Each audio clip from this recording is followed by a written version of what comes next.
The deer arrived sometime between 3 and 4 in the morning, and I didn't hear them come. That's what bothers me most, even now.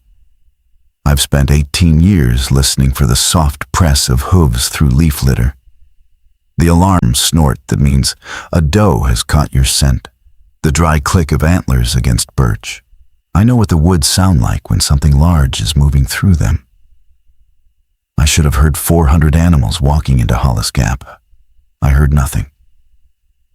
I woke at 5:40 because the dog across the street wasn't barking. Buster barked every morning at the milk truck, and the milk truck came at 5:30. And I had used that sound as my alarm clock for 6 years because my hands shake too badly now to trust the little dials on the clock radio. When the bark didn't come, I sat up in bed and listened. The refrigerator hummed. The radiator ticked. Outside, nothing. I went to the window in my undershirt and pulled the curtain back 2 inches. There was a buck standing in my driveway. A mature whitetail, 8 points, his coat still holding the dull plum color of late autumn. He was facing east, toward the ridge, and he was not moving. Not the flick of an ear, not the twitch of a tail. His breath came out in a single thin line of vapor and hung in the air longer than breath should hang. Behind him, on my lawn, were 6 more. Behind those, on the Petersons' lawn, 11. I counted as far as the bend in Cooper Street and lost track around 40. They stood in the road, in the yards, in the empty lot where the Methodist church used to be before it burned in '09. All of them facing the same direction. All of them still. My name is Margaret Vohl. I am 53 years old. I have a doctorate in cervid behavioral ecology from the University of Vermont. And I've been the wildlife biologist for the Pisgah district of the State Forestry Service for the better part of 2 decades. I'm telling you this because what I'm about to describe sounds like the kind of thing a woman with a tremor and a bottle of bourbon in her desk drawer makes up. And I want you to understand that I knew, immediately, that what I was looking at was wrong in a way that nothing in my training had prepared me for. Deer do not gather. Not like that. They are not herd animals in the way cattle are herd animals. A few does and fawns, yes. A bachelor group of young bucks in summer, maybe. But not bucks and does together, not in November, not in numbers. And never, never, never, standing still in an open road before sunrise. I pulled on my jeans and my flannel and my barn coat. I picked up the field notebook from the kitchen table because picking it up is what I do when something doesn't make sense. The notebook is a Write in the Rain, weatherproof, 3/4 full. I have carried one like it every working day of my adult life. I opened the front door slowly. The buck in the driveway did not turn his head. I came down the porch steps. He did not turn his head. I walked to within 6 feet of him, close enough to smell him, close enough to see the lichen caught in the fur of his shoulder, and I waved my hand in front of his eye. His pupil didn't track, but he was breathing. I watched the slow rise of his flank. I counted. 4 respirations per minute. A resting whitetail breathes at 15.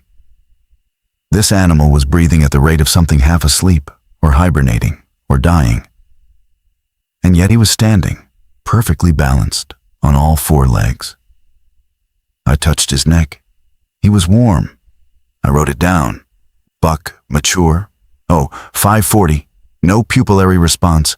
Respiration, 4 beats per minute. Posture maintained. Oriented, 92 degrees, magnetic.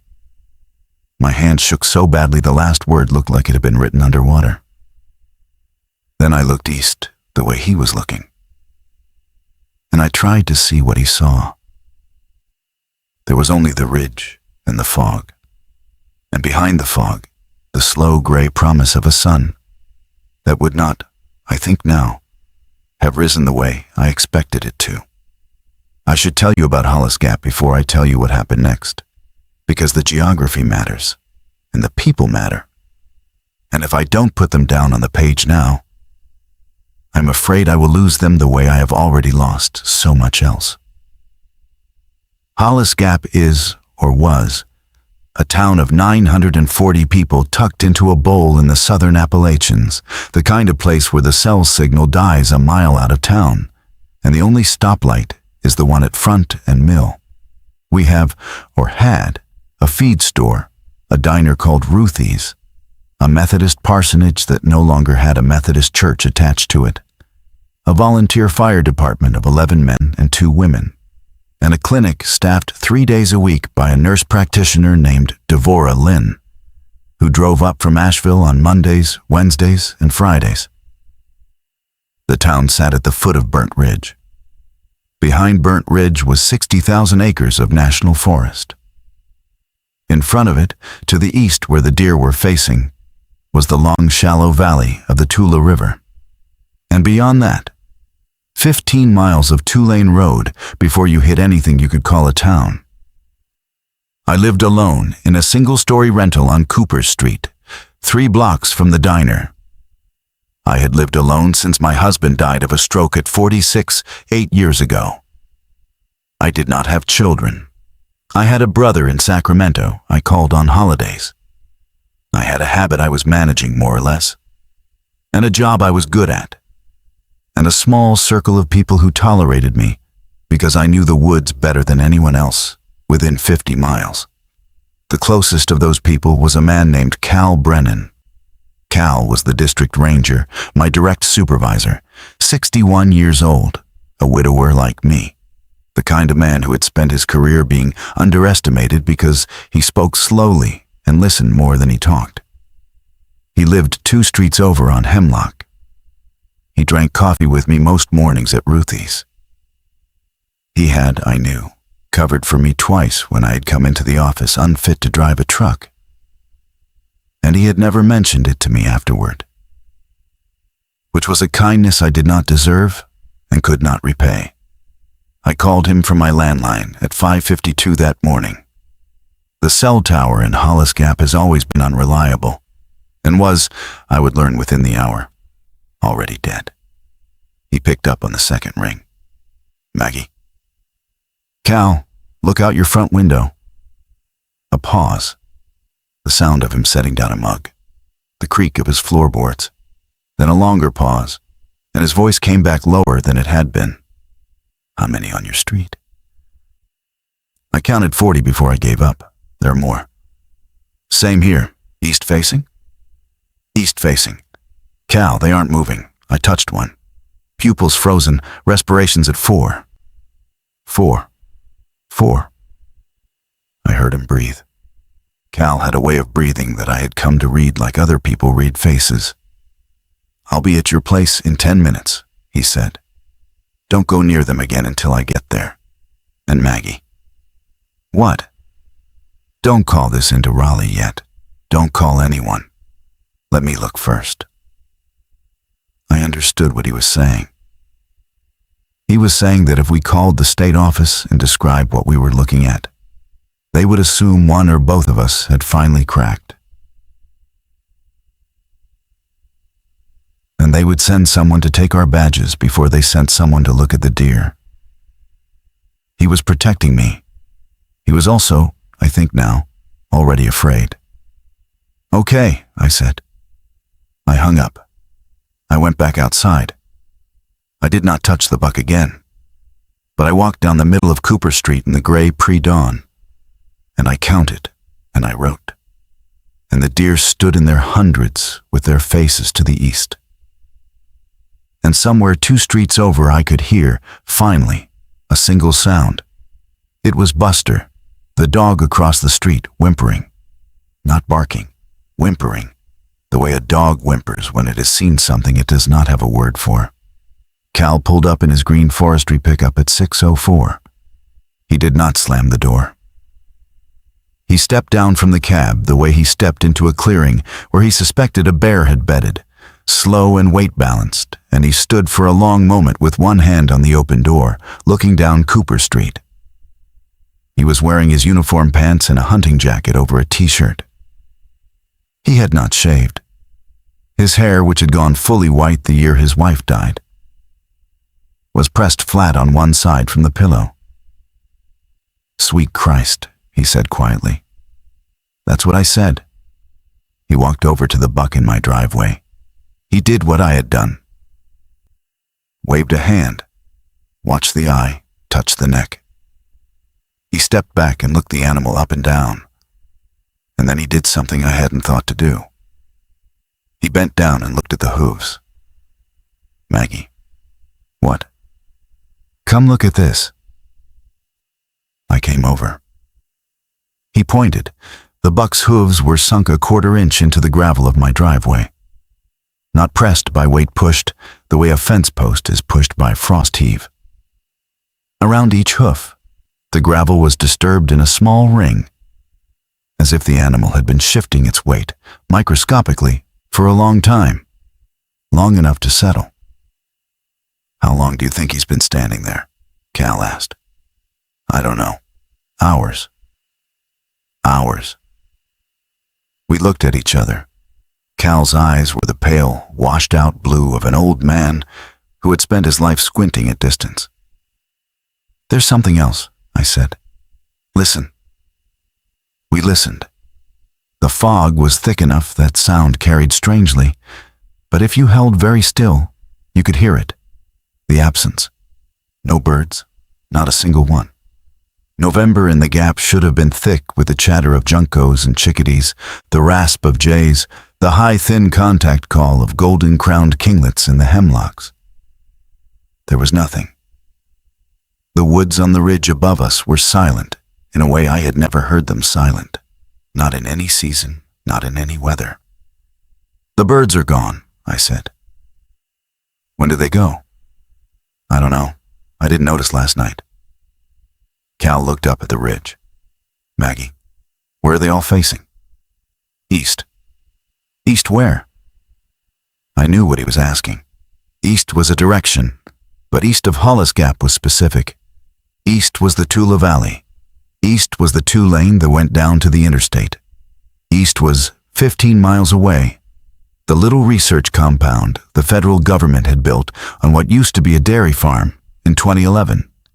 The one nobody in town liked to talk about. The one Cal and I had been forbidden to fly the drone over. "East," I said, "is Tula Station."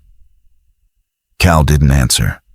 He walked back to his truck and reached into the cab and came back with the satellite phone he kept for emergencies in the back country. He turned it on. He waited. He held it up to the gray sky. "No signal," he said. "You're joking." "I'm not joking." He tried the truck's radio. Static. He tried the channel for the county sheriff. Static. He tried the channel for the state forestry net. Static. He tried the NOAA weather band, which is the most reliable signal in any mountain valley in this country. And he got a tone I had heard exactly once before in my life, during a drill. A high, steady tone that meant the emergency broadcast system had been activated and was holding open the channel for an announcement that was not coming. He turned the radio off. "Maggie," he said, "I want you to go inside and pack a bag. Warm clothes, water, anything you can't replace. Your notebook. I'm going to drive down to the firehouse and find Earl, and we're going to figure out what the hell we're going to tell people when they wake up." "Cal." "What?" "Whatever this is, it hasn't started yet." He looked at me. "The deer know it's coming," I said. "They got here first. That's what they do, Cal. That's what prey does. They feel it before we do." He nodded slowly, the way a man nods when he has just accepted something he cannot unaccept. And he climbed back into his truck and drove east toward Front Street. And the deer in my driveway did not turn to watch him go. I packed a duffel bag in 12 minutes. 2 changes of clothes. The wool socks my brother had sent me 3 Christmases ago and I had never opened. A water bottle, a headlamp with fresh batteries, the half bottle of bourbon from the cabinet over the sink, which I told myself was medicinal and which I knew, even then, I was not going to drink. the notebook, a pencil and 2 pens, my field knife, a folded plastic poncho, a box of granola bars, the framed photograph from my dresser, the one of Tom on the porch in Burlington the summer before he died. I stood in the kitchen with the bag at my feet, and I looked at the phone on the wall, and I thought about who to call. There was no one. My brother in Sacramento would think I'd been drinking. The state office would think the same. The county sheriff was 60 miles away and would not come for deer. I had spent 20 years building a life small enough to manage alone. And now when I needed a witness, I had no one to call who would believe me without seeing it themselves. I called Devora Lynn anyway. Devora was the nurse practitioner. She was 34, the daughter of a Hmong family who had settled in North Carolina in the 80s. And she had taken the Hollis Gap clinic job 2 years ago because she said she wanted to know her patients' names. We were not close, but we were friendly. She had treated my tremor with a quiet seriousness no doctor in Asheville ever had. And she had never once suggested I drink less, only that I drink water with what I drank. She picked up on the 4th ring. Her voice was thick with sleep. "Maggie? Are you in town or Asheville?" "I'm at the clinic. I came up last night to finish charts." "Why?" "Look out the window." I heard her get up. I heard her bare feet on the floor. I heard the small, involuntary sound a person makes when something rearranges what they thought they knew about the world. "Maggie, there are deer in the parking lot." "How many?" "I can't. 20, 30. "Are they moving?" "No." "Devora, listen to me. I think something is happening. I don't know what it is. Cal Brennan is on his way to the firehouse. The phones are out, and the radio's giving the EBS tone. I want you to do 2 things. Tell me. First, lock the clinic door, and don't open it for anyone you don't know personally. Not anyone. Second, get every bag of saline, every antibiotic, every airway kit, every glucometer, every set of gloves, every mask, into the back room. Whatever happens today, your clinic is going to be the only medical facility in this town, and you're going to need to defend it." There was a long silence. "Maggie, are you drunk?" I closed my eyes. "No," I said. "Devora, I am not drunk. I am asking you to trust me one time on this, and if I'm wrong, I will resign my position and apologize to you every day for the rest of my life." Another silence. Then her voice, lower, steadier than I deserved. "Okay, I'll start moving supplies. Get to me when you can." I hung up. I picked up the bag. I went outside.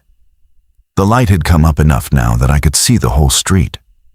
The fog was beginning to thin, lifting off the road in slow, ragged sheets, and what it revealed was so much worse than what I had seen in the dark. The deer extended in every direction. They filled Cooper Street and the side streets and the lawns and the gaps between houses. They stood between parked cars. There was a doe on the porch of the Petersons' house, her front hooves on the welcome mat, her face pressed almost against the glass of the storm door. Behind her, 3 fawns. None of them moved. I walked to my truck. The buck in my driveway was 3 feet from the driver's door. I opened the door slowly and slid in and started the engine. And he did not flinch at the noise, and I had to back the truck around him in a slow, careful arc to get out onto the road. And even then, his head did not turn.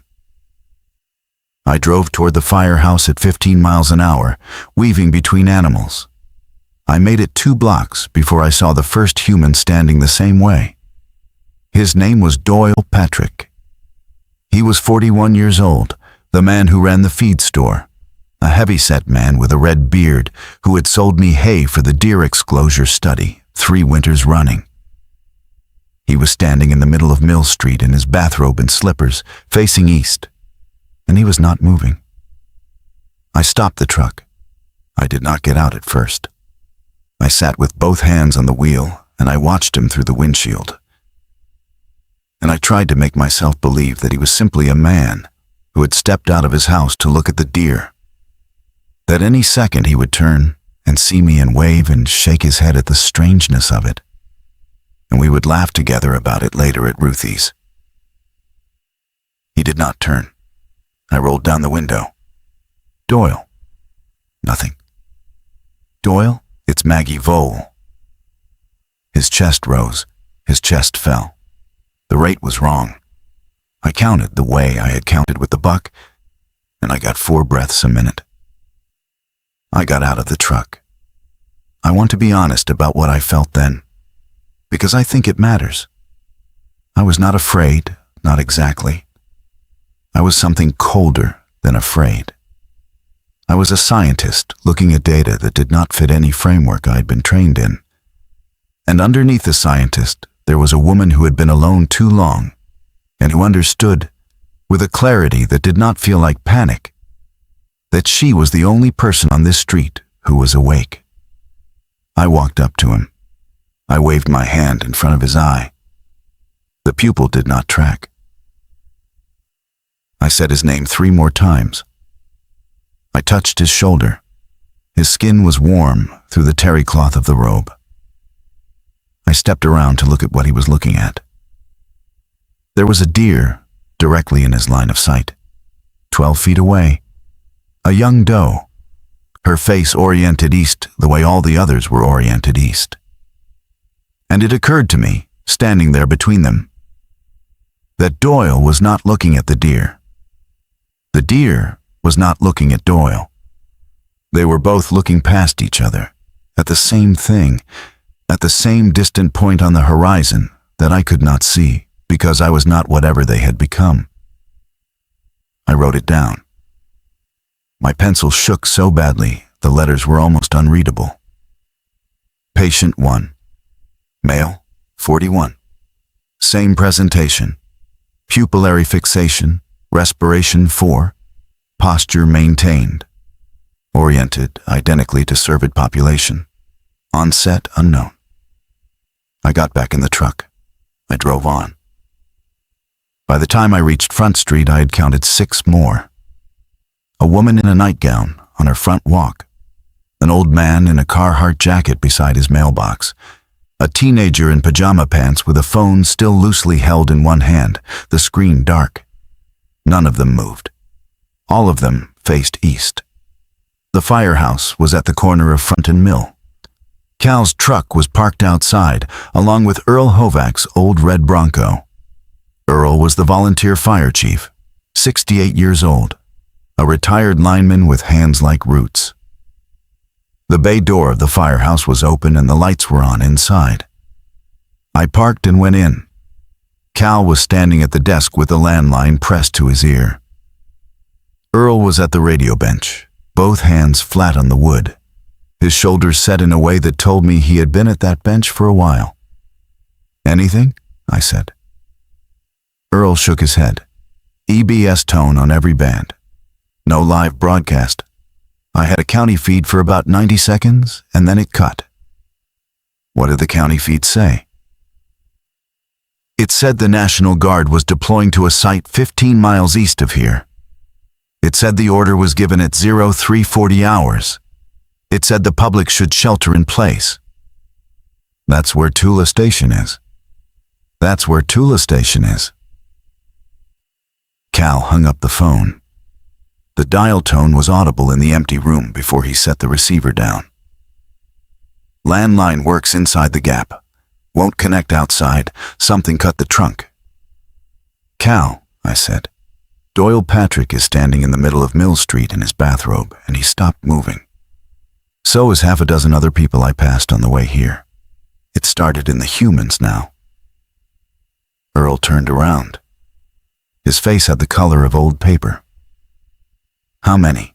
he said. "I counted 7 between my house and here." "There will be more. It's spreading inward from the edge of town. The ones closest to the ridge went first. Cal looked at me. Have any of them done anything other than stand? No. Then we have time. We don't know that. No, he said, we don't. But we're going to act like we do, because the alternative is to sit here and wait. He picked up his hat from the desk. He looked older than he had an hour ago. He looked like a man who was about to ask 3 other people to follow him into something he did not understand, and who had decided he was going to ask anyway, because no one else was going to. Earl, he said, get on the firehouse PA and wake up anybody left awake. Maggie, I want you with me. We're going door to door. We started on Hemlock and worked outward. Cal drove. I sat in the passenger seat with a notebook open on my knee and a pencil between my fingers, and I made a list. Names, addresses, status. Affected if they stood east-facing with no response. Unaffected if they answered the door. The ratio that morning, between 6:40 and 7:30, was roughly 1 in 3. The unaffected fell into 2 groups. The first were people like us, people who had been deeply asleep when whatever happened happened, and had not yet stepped outside to look east. They opened their doors in their pajamas, blinking, irritated, then frightened, then quiet. Cal told each of them the same thing. Don't go outside. Don't look east. Don't try to wake the ones standing still. Pack a bag. Go to the firehouse. Bring water and food if you have it. The second group were harder. They were the people who had stepped outside already, who had seen the deer, who had walked among them, and who had not yet stopped moving, but were no longer right. Their eyes were slow. They spoke in delayed half-sentences. They agreed with everything we said without seeming to hear it. One woman, Tessa Klein, who taught 2nd grade at the elementary school, opened her door with her car keys in her hand and said she was going to drive to work because the children would be expecting her. When Cal pointed out that it was Saturday, she said of course in a voice that did not belong to her, and she closed the door. And through the front window, I watched her walk into her living room and stop, facing east, and not move again. I wrote it down. My handwriting got worse as the morning went on. By 7:45, we had been to 31 houses. We had directed 26 people to the firehouse. We had marked 19 as affected. We had marked 4 as transitional, which was the word I had started using in my notebook because I did not have a better one. The numbers were not the worst part. The worst part was the silence. We were driving and walking through a town that should have been full of the small sounds of a Saturday morning: coffee makers, screen doors, the distant whine of someone starting a chainsaw, the bark of dogs, the rumble of pickups heading out to hunt. There was none of it. There was only the soft, constant exhalation of hundreds of animals breathing 4 times a minute, and the occasional sound of our own boots on the asphalt, and the soft tick of Cal's truck engine cooling whenever we stopped. Around 8, on Birch Street, we found the first one that had moved. His name was Henry Voss. He had been the postmaster for 31 years. He was 73 years old, a widower, a man I had known since I moved to Hollis Gap. He lived in a tidy yellow house with a bird feeder in the front yard that was, that morning, surrounded by the small, soft bodies of 6 sparrows. They had not been eaten. They had simply fallen. Henry's front door was open. Cal called his name from the walk. No answer. We went up onto the porch. We called again. Nothing. We went in. Henry was in the kitchen. He was standing at the sink. He was facing east, which is to say he was facing the wall above the sink, his nose perhaps 4 inches from the tile. He had been standing there long enough that a thin string of saliva had connected his lower lip to the lip of the sink. His breath was slow. I stepped closer. He turned his head. It was not fast. It was not the snap of a horror film. It was slow and considered, the way a man turns his head when he hears something interesting in another room. His eyes found mine. His pupils, which had been fixed, contracted suddenly, and I watched the focus come into them. And I watched something else come into them with the focus, something that was not Henry, something that did not know me, something that was deciding. "Henry," I said. His mouth opened. Cal pulled me backward by the collar of my coat so hard my feet left the floor. I felt the door frame pass behind my shoulder. I felt the porch boards under my heels. I heard the door slam shut, and a half-second later, I heard Henry hit the inside of it with enough force to rattle the glass. We were back in the truck before either of us spoke. "That's how it ends," Cal said. "That's how it ends," I said. He put the truck in gear. We did not finish the door-to-door. By the time we got back to the firehouse, there were 32 people inside. Earl had set up folding chairs in the bay.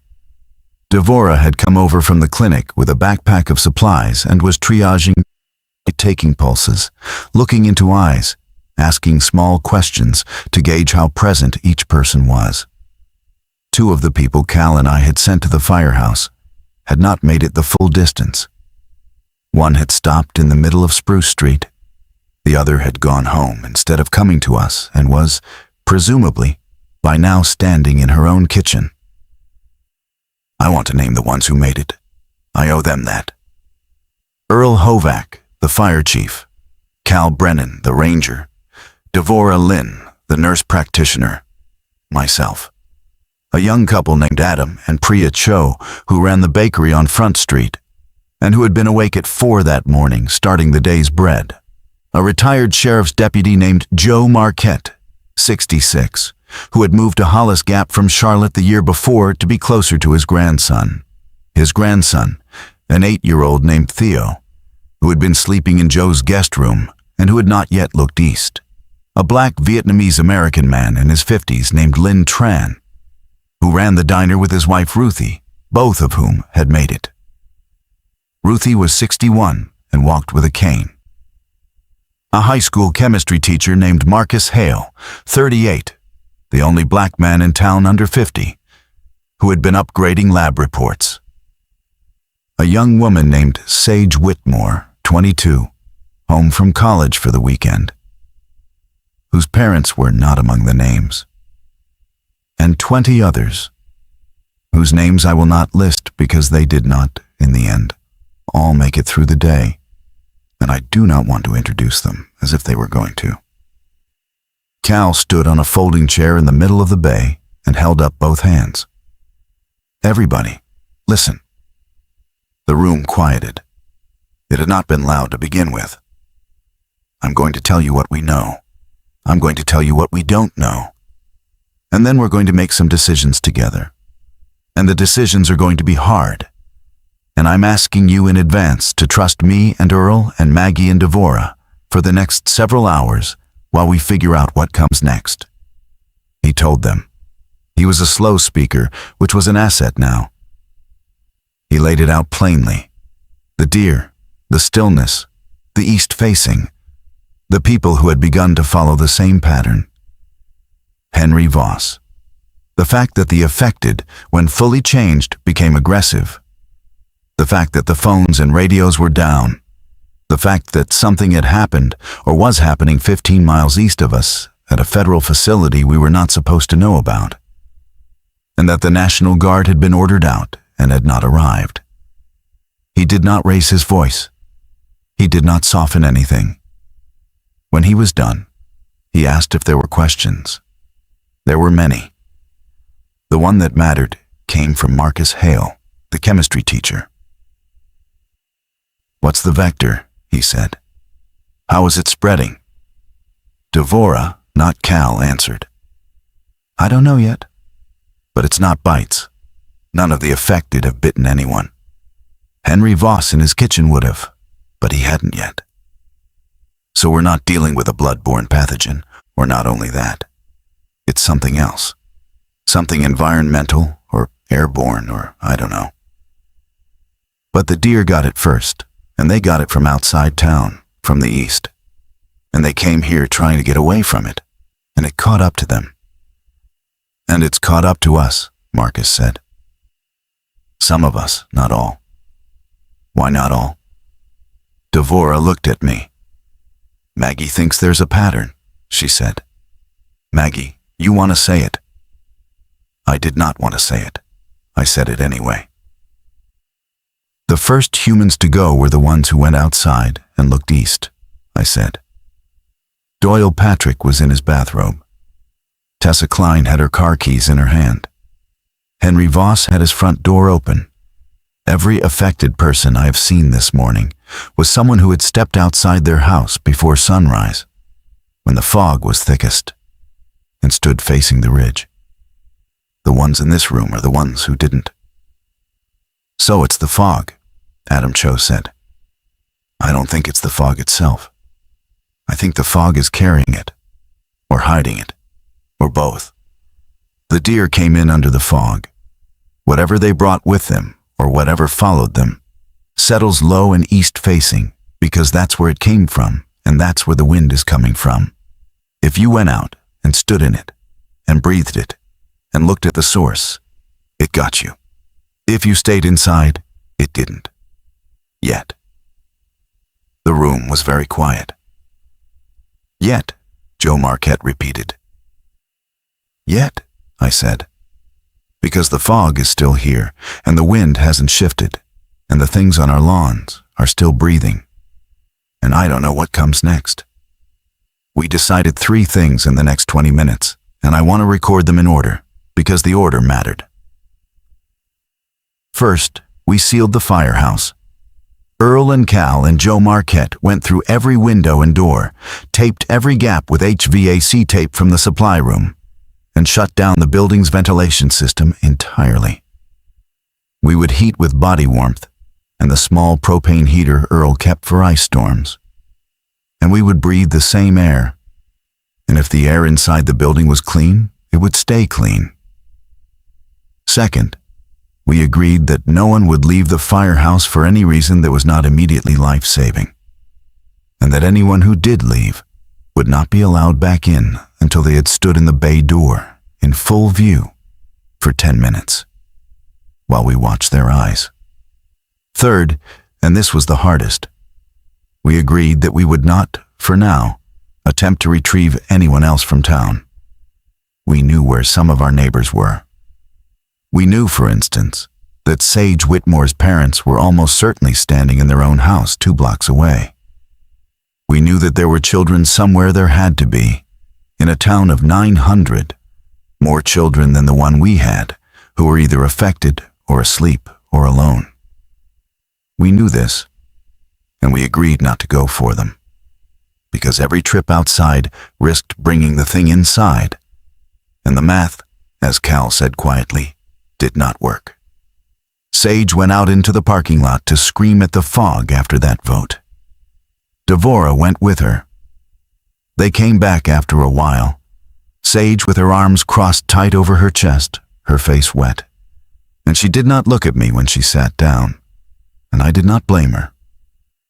I sat on a folding chair against the back wall of the bay, and I opened the notebook, and I tried to write a clean account of what we had learned.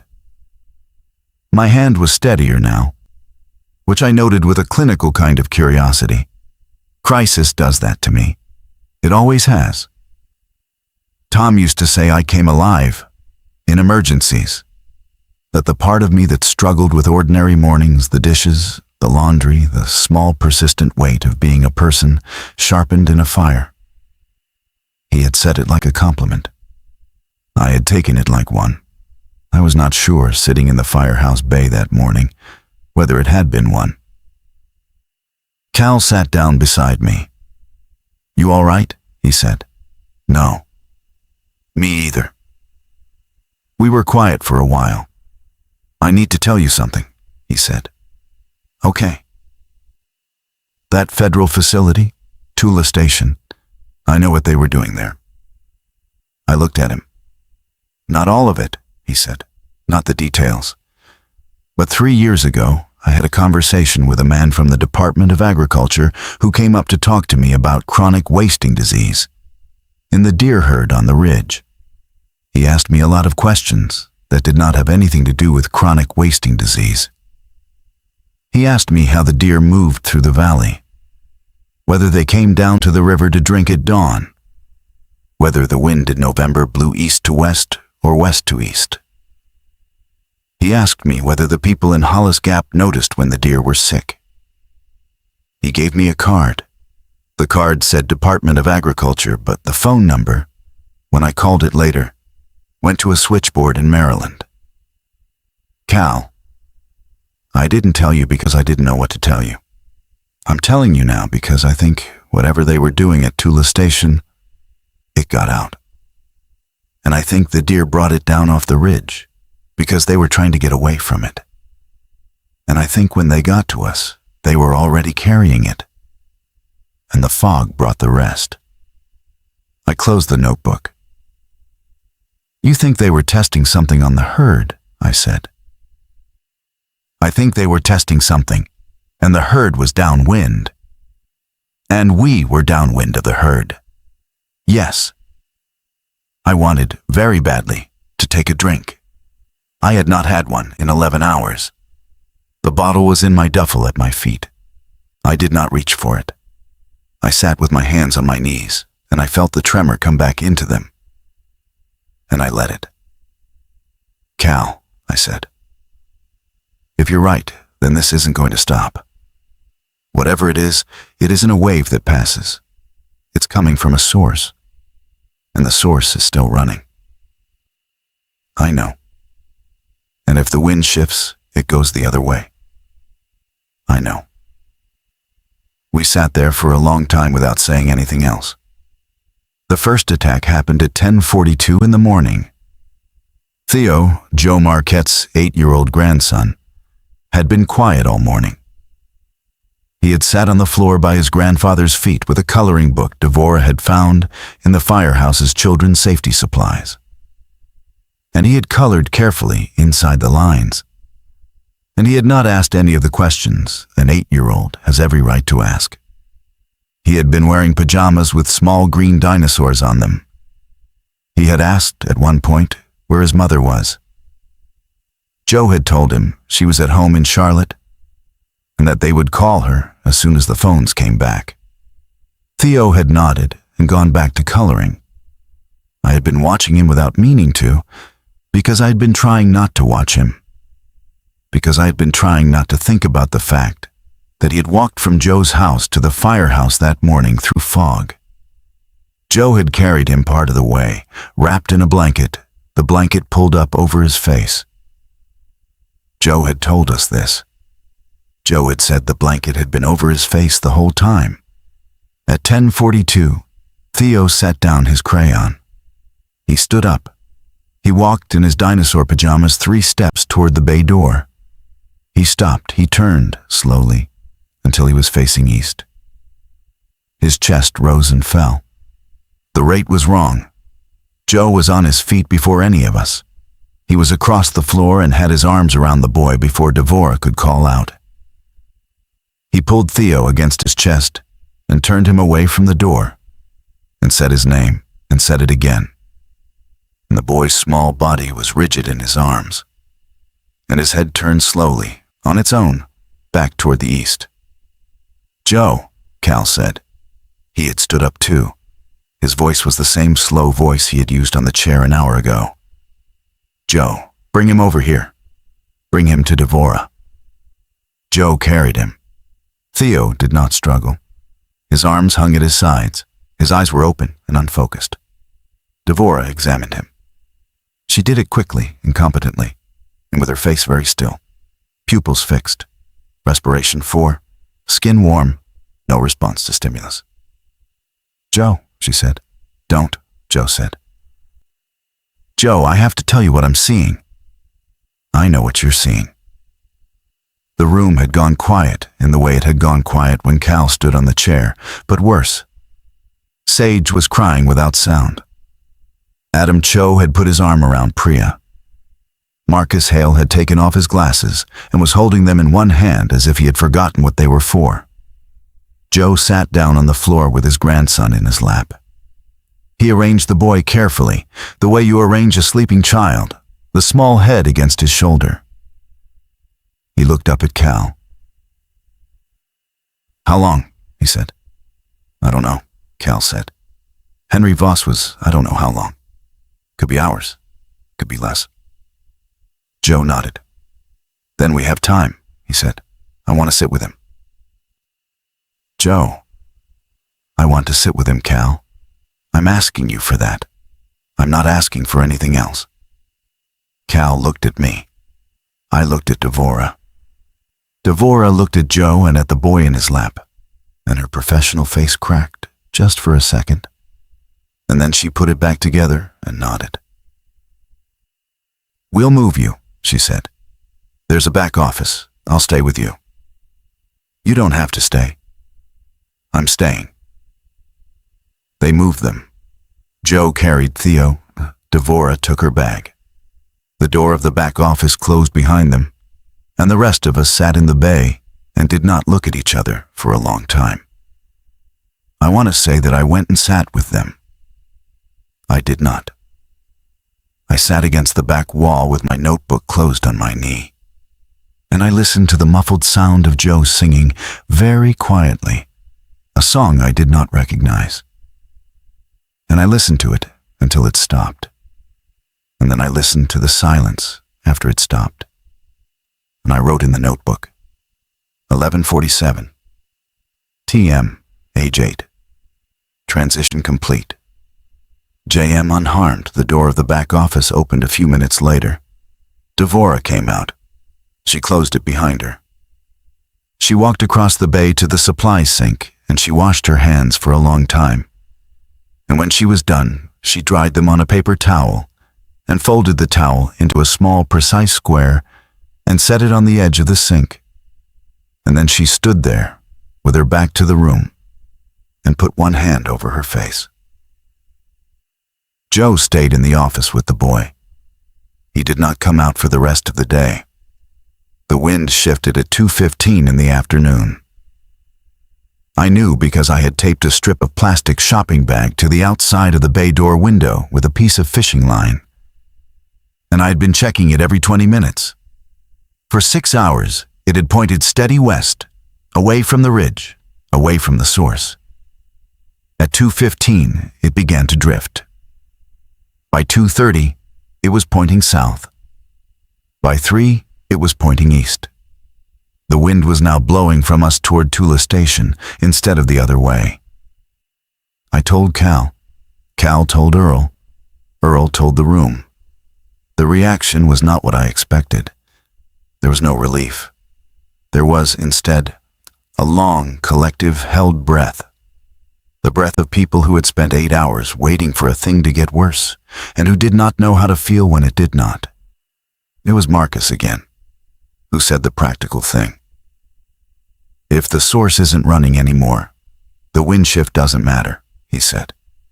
If the source is still running, the wind shift just means we get a break, and the break ends when the wind shifts back. Yes, I said. So we don't know if this is over. No. And we don't know how long the break is. No. He nodded and put his glasses back on and went to help Adam and Priya inventory the food in the firehouse pantry, which had been Earl's project all morning, and which had produced, by my last count, enough food to feed 28 remaining people for about 4 days, if we were careful. Cal pulled me aside. Maggie, if the wind has shifted, we have a window. I want to use it. For what? I want to send somebody to the clinic for more supplies. Devora didn't bring everything. There's insulin in the refrigerator there. Ruthie needs it. There's also the satellite phone in the clinic's safe. Devora said the regional health network gave her one, and she's never used it. but it's a different network than mine. It might work. Who goes? Me, Devora, because she has the keys and knows the building. Joe, if he'll come out of that room, because he's the only one of us who's still a peace officer. Joe isn't going anywhere. No, so me and Devora. Cal, I know. You're 61 years old and you didn't sleep last night. I know. I'll go. He looked at me. Maggie. My hands shake, I said. They've shaken for 10 years. They shake worse today. I cannot carry a rifle, and I cannot drive fast, and I cannot do most of the things you can do. But I can walk to the clinic and back, and I can carry a duffel bag of supplies, and I can stand in a doorway for 10 minutes when I come back. I am the least essential person in this building, Cal. I have no family in this room. I have nobody who needs me to come back. If something goes wrong out there, it should go wrong to me. He was quiet. That's not how I make these decisions, he said. It's how I'd make it if I were you. We compromised. We both went. Devora went too because she had the keys. Earl stayed in command of the firehouse with Marcus as his second. We took Cal's truck because Cal's truck was already outside, and we did not want to open the bay door any wider than we had to. We wore the cheap N95 masks Devora had brought from the clinic, even though none of us believed they would help, because the ritual of putting them on felt like doing something. The drive to the clinic was 4 blocks. It took us 12 minutes because of the bodies in the road. I do not call them bodies for effect. I call them bodies because the word I had used that morning affected, transitional, changed, did not fit anymore.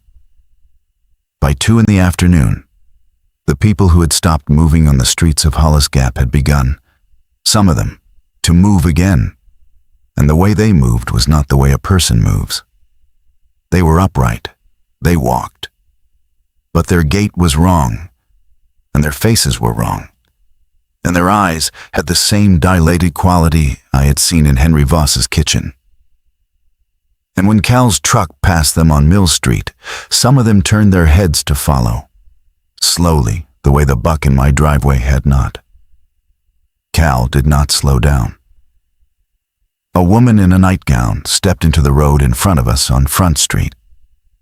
He drove around her. She did not flinch. A man on the sidewalk in front of the diner. I did not look at his face long enough to know whether it was Lynn Tran's cousin, who lived above the diner, opened his mouth as we passed and made a sound that I cannot describe and will not try to. We reached the clinic. Devora opened the front door with her key. We went in. We locked the door behind us. We did not turn on the lights. The clinic had 3 rooms, a waiting area, an exam room, and a small back office with a locked cabinet, a refrigerator, and a safe. Devora went to the refrigerator first. She loaded insulin and a few other temperature-sensitive things into an insulated bag. Cal went to the cabinet and began pulling antibiotics, gauze, suture kits, anything that looked useful. I went to the safe. The safe was a small fireproof box bolted to the floor. Devora had given me the combination on the way over. I knelt in front of it, and I worked the dial, and my hands were shaking so badly I had to do it 3 times before the door opened. Inside was a manila envelope, a stack of patient files, 2 prescription pads, and the satellite phone. I took the phone. I took the envelope on instinct, without opening it. I left the files because they were not mine. I stood up and I looked out the small window at the back of the office, the one that faced east toward the ridge. The fog was gone. The fog had been thinning all morning, but at 2:30 in the afternoon in early November, with the wind shifted east, it should have been gone entirely, and it was. The ridge stood clear in the late afternoon light. The trees were bare.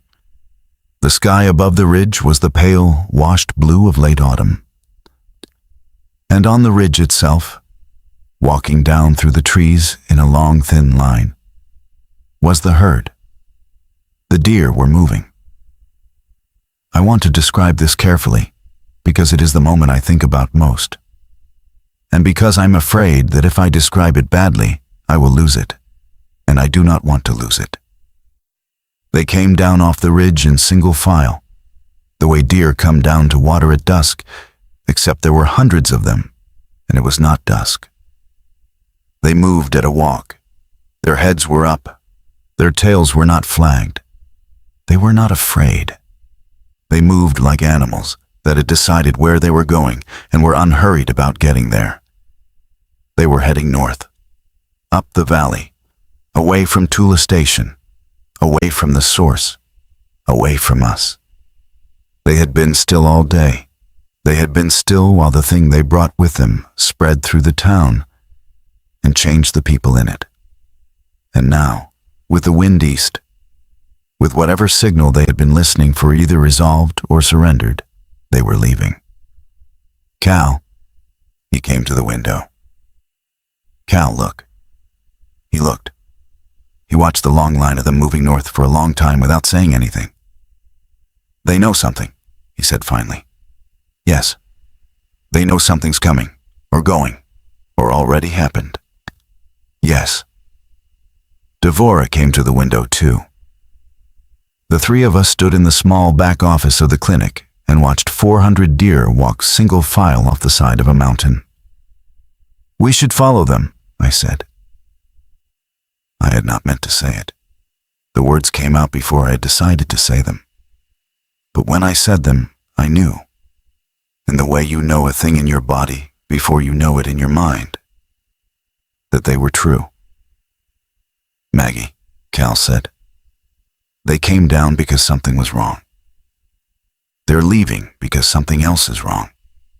They know more about this than we do. They have known more about this than we do for hours.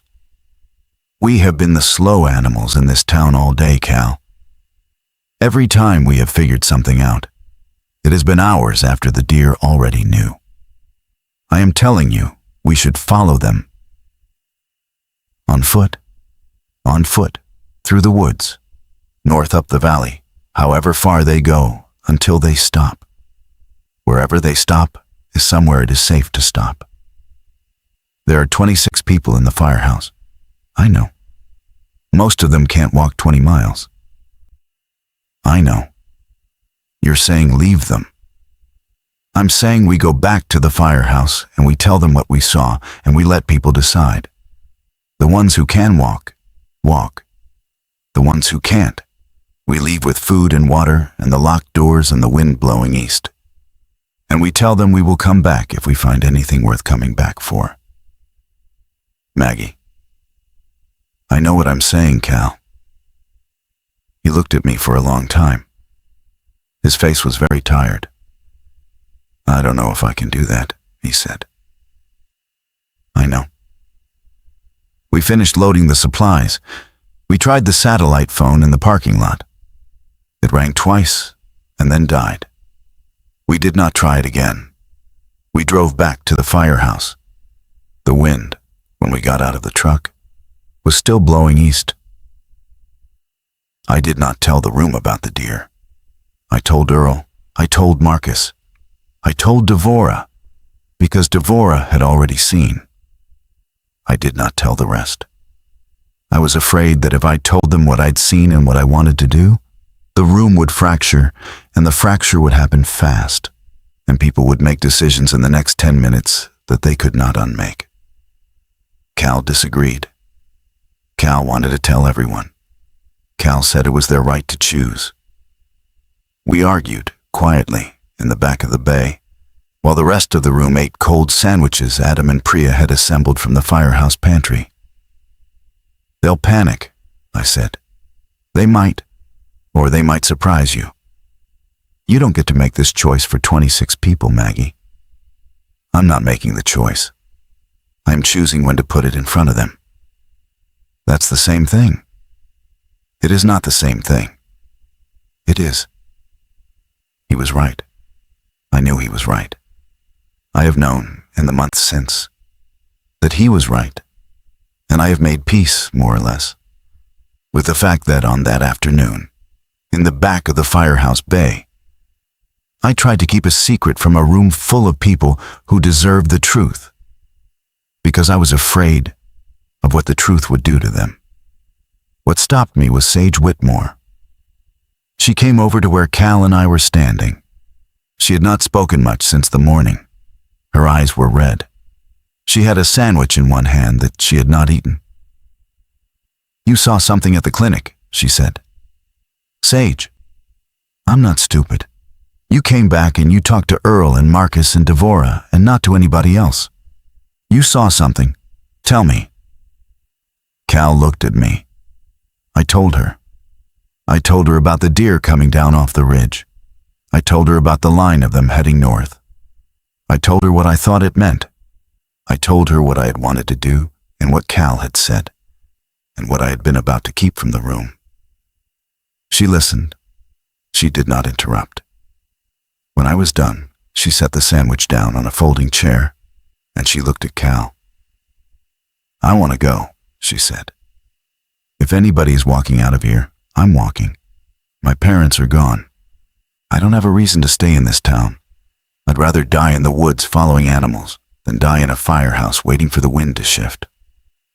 Sage, I want everyone to get the choice." She turned and walked to the center of the bay, and she stood there, and she waited for the room to notice her.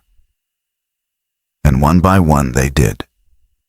And when she had their attention, she told them what I had told her, in plainer words, in fewer words, in a voice that was younger and clearer than mine.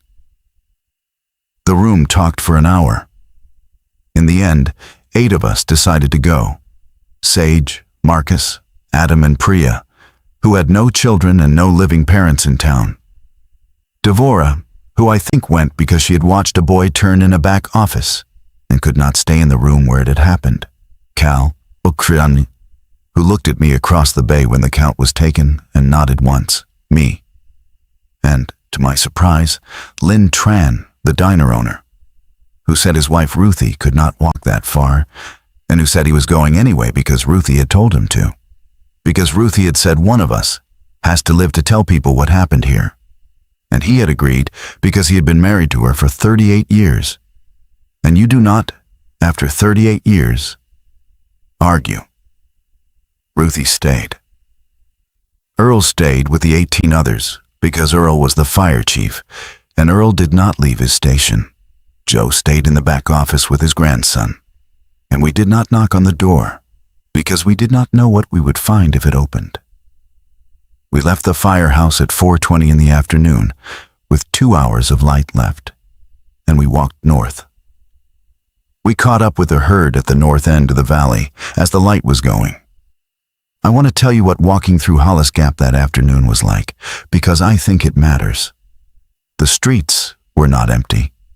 The streets were full of people who had been our neighbors that morning, who were now standing in their yards or walking in slow circuits along the sidewalks, their faces wrong, their movements unhurried but unmistakably searching. They turned to watch us as we passed. Some of them moved toward us. None of them ran. We did not run either. Marcus had said, before we left the firehouse, that we should walk steady and not draw attention, and that running was a signal a predator understood, even when a person didn't. We walked in a tight group with Cal in front and me at the back and the others between us. Cal carried a deer rifle he had taken from his truck. I carried nothing but the duffel bag and the notebook. Lynn carried a baseball bat. Adam and Priya carried a single pack between them with food and water for all 8 of us, which was not enough but was what we had. We took the back lots. We crossed the railroad easement behind the feed store. We followed the creek north out of town along the bed where the gravel was soft enough that our boots did not echo. We did not look back at the houses we passed.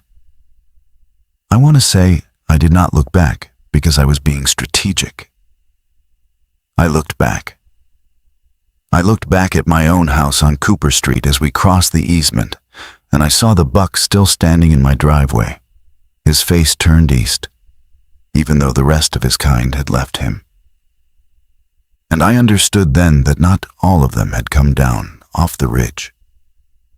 Some had stayed. Whatever signal the others had heard, this one had not, or had heard differently, or had been too far gone to follow. I did not write it in the notebook. I should have. I am writing it now. We reached the woods at the edge of town a little after 5. The light was thin and gold and cold. The herd was visible ahead of us, moving in its long line up the valley, half a mile in front of us, unhurried. How do they know where they're going? Sage said quietly. She was walking beside me now. Her face in the gold light was very young. I don't know. Do you think they're going somewhere specific? I think they're going away from something specific. I think this somewhere is incidental. Is that the same thing? I don't know. We walked. The valley narrowed. The creek narrowed with it. The deer ahead of us did not stop and did not look back. They walked at a pace I could just match, with my bad knee in the duffel bag. And I understood that the pace was not for us, that we were following something that had not noticed us and would not have changed its pace if it had. We were not part of the herd. We were animals trailing it, the way coyotes trail a herd, hoping for what falls behind. I want to write about what Cal said, 2 hours into the walk, when the dark was coming, and we had stopped to drink water beside the creek. He had been quiet for most of the afternoon. He had walked at the front with his rifle, and he had said almost nothing. He came back to where I was sitting on a fallen log. Maggie. Yes. If we get out of this. If we make it to wherever this ends. Yes. I'm not going back to the service. I'm done. I want you to know that. Okay. And I want you to know that you were right to want to leave. You were right earlier than I was. I want that written down somewhere. It's written down. He looked at the notebook on my knee. Good, he said. He stood up and he walked back to the front of our line, and we kept walking. And the dark came down, and we walked under it with headlamps, and the deer ahead of us became a sound and a smell and a movement at the edge of our light rather than a shape. We walked all night. The deer did not stop.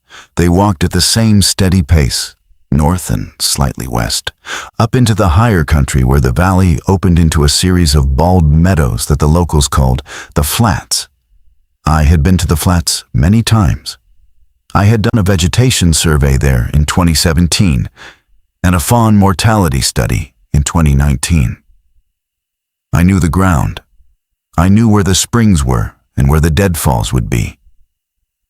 I led from the back, calling small corrections forward to Cal, telling him where to angle when the terrain forced a choice. The cold came down hard around midnight. Priya began to shake. Lynn, who had walked all day on a bad hip, fell once and Marcus picked him up without saying anything. Adam gave Priya his coat. Devora checked everyone's pulse at 1 a.m. and pronounced us alive. Sage walked beside me for most of the second half of the night and did not speak. I want to tell you something I have not told anyone else. Around 3 a.m, with the herd still walking ahead of us in the dark, I had a moment when I did not believe any of it was happening. I had a moment of clarity so sharp it cut. I thought, I am a 53-year-old woman with a tremor and a drinking problem. And I am walking through the woods at 3 a.m, following animals, because I think they know something I do not. And there is no version of this that is true. I have had a breakdown. I have been in my house all day. The deer are not real, and the people in the firehouse are not real, and Tom is still alive, and I'm asleep. I stopped walking. The others did not notice for a moment, and then Sage noticed. And she came back to me, and she put her hand on my arm. Maggie, I'm okay. You're not okay. I'm okay enough. She kept her hand on my arm. I need you to be okay, she said. I don't have anybody else who knows what they're doing out here. You don't get to stop. I looked at her. Her face was lit blue by the headlamp she had pushed up onto her forehead. Okay, I said. We kept walking. The deer stopped at 5 in the morning. They stopped in the largest of the flats, a wide open meadow ringed by hemlocks, with a spring at its center that I knew the way I knew my own kitchen. They walked into the meadow in their long line, and they spread out. And they stood. They lowered their heads. And they began, for the first time since I had seen them, to graze. We stopped at the edge of the trees. We did not go into the meadow. We watched them eat. Cal came back to where I was standing. They've stopped. Yes. They picked this place. Yes. Why? I thought about it. I looked at the meadow. I looked at the ring of hemlocks. I looked at the slope behind the meadow, which rose to a higher ridge, the backside of which dropped away to the north, away from Tula Station, away from the valley, away from everything. It's high, I said. The wind here is clean. Whatever's in the air down in the valley, it doesn't get up here. They picked the highest meadow with the longest sight lines and the cleanest air. They picked it because it's defensible and it's far enough. Far enough from what? Far enough from the source, far enough from the wind, far enough that whatever they were running from doesn't reach here. He nodded slowly. So we stop here too. We stop here too. We made camp at the edge of the meadow, under the hemlocks, where the ground was dry and the wind was broken. Lynn sat down and did not get up. Priya cried for a while against Adam's shoulder. Devora went around with her bag and took pulses and pronounced us, again, alive.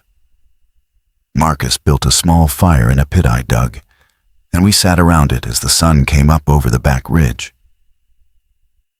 The deer grazed in the meadow as the light came up. They moved among each other. They flagged their tails.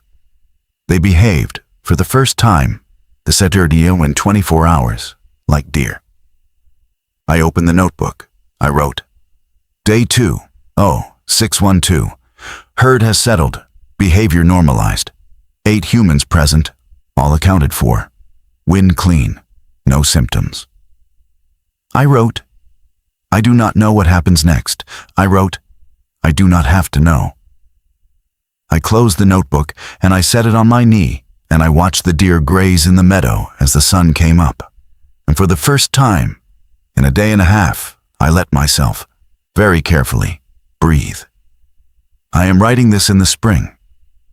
We stayed in the flats through the winter. We built shelters. We learned the springs.